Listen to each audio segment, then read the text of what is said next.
From terrifying phone calls to objects moving on their own, we've all had experiences that make us question what's really going on around us. These are those moments when the veil between our reality and the unknown is at its thinnest. But what if these encounters weren't just one-time events? What if they followed you home, becoming an unwelcome part of your everyday life? Imagine coming home after a long day, not to the comfort of your sanctuary, but to a space haunted by the shadows of the past. This is When Darkness Beckons. I am your host, and this is When Darkness Beckons, a podcast that takes you into the eerie realm where the supernatural meets the everyday. Today I will share with you a chilling tale, a story of a haunting that did not stay where it belonged, but decided to hitch a ride home with me. Let's begin. The day I moved into my new house was supposed to be one of the happiest of my life. New beginnings, fresh starts, a place to call my own. As I unpacked box after box, each item whispering stories of the life I was building, I felt a sense of contentment settle in. But as the sun set and the shadows grew longer, I began to sense something was amiss. It wasn't the creaking of the old house or the rustling of leaves outside my window that unsettled me. It was an energy, a palpable heaviness that seemed to have been a part of the house all along. One particular room was the epicenter of this disquiet. The spare bedroom, as I named it, was a large, dark room with heavy wooden furniture and a closet that seemed to swallow all light that dared enter. I remember standing in the middle of the room, surveying the vast emptiness, feeling the weight of unseen eyes upon me. My skin prickled with goosebumps. And in that moment, I knew I wasn't alone. That night, lying in my bed, I heard what sounded like whispers in the darkness. I tried to dismiss them, attributing them to the wind, or perhaps the pipes of the old house settling. But as the weeks went by, the whispers grew louder, more insistent. They were joined by footsteps, slow and deliberate, pacing back and forth on the other side of the closet door. Sometimes I would wake up to the sound of the closet door opening and shutting, each creak, each sigh of the old house sending shivers down my spine. Then there were the dreams.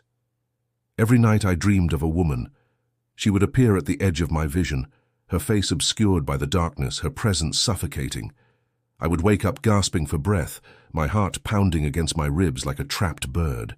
The dreams were vivid, so real that I could feel the icy touch of her fingers on my skin, hear the rasp of her voice in my ear. She never spoke, but her silence screamed in my nightmares. Each morning I would wake up more shaken than the last, finding solace only in the light of day. The darkness held me beckoned. Once the sun dipped below the horizon, the terror would return, gripping me in its icy claws. It was a terrifying cycle that left me exhausted, drained, and most of all afraid. As the days turned into weeks, I began to notice strange occurrences during the day as well. Objects would move from one place to another, seemingly of their own accord. Doors that I had firmly shut would be found open, with not a sound or a sign of forced entry. And then there was the music box. It started playing on its own right in the middle of the day. The tune, a mournful waltz, filled the house, leaving me frozen in place as I searched for its source. I tried to convince myself that it was just an old house playing tricks on me, that the isolation was getting to me. But deep down I knew there was something sinister at play, something that thrived in the darkness, something that was growing bolder by the day. Then came the day when I couldn't take it anymore. I decided to confront whatever was haunting me, to force it out of my home, out of my life. Armed with a Bible and holy water, I stepped into the spare bedroom. The air grew thick, heavy, making it hard to breathe. The closet loomed in front of me, a gaping maw ready to swallow me whole. Taking a deep breath, I stepped closer. As I reached for the doorknob, I could feel the darkness pressing against me, clawing at my resolve.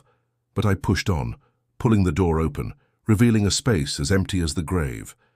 There was no one in there, no source of the music box, no explanation for the sounds I'd been hearing. As I stood in the empty closet, the full weight of my fear crashed over me. Whatever was in here was hiding, waiting, watching me. And then it hit me. Maybe the haunting wasn't in the house. Maybe it was in me. All those years of burying my emotions, of ignoring the whispers of my soul, had they not driven me to this? Was I not punishing myself by refusing to acknowledge the pain that had been my constant companion since childhood? Hadn't I brought this darkness home with me? In a moment of clarity, I realized I didn't need holy water or a Bible to banish the haunting.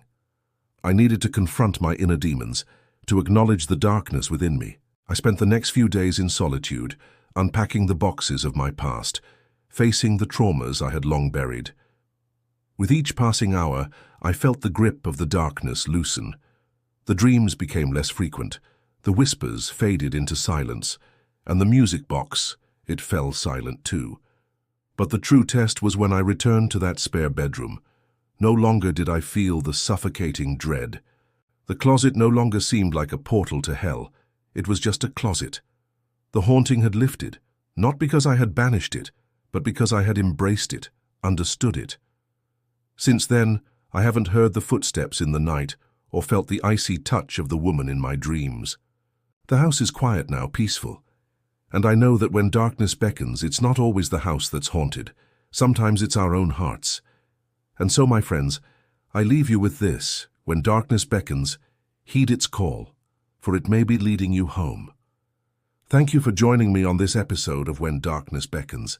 If you enjoyed this story, please don't forget to leave a thumbs up and share it with a friend. Your support means everything to us. Remember, when darkness beckons, it may be calling you home. Until next time, stay safe and keep your lights on.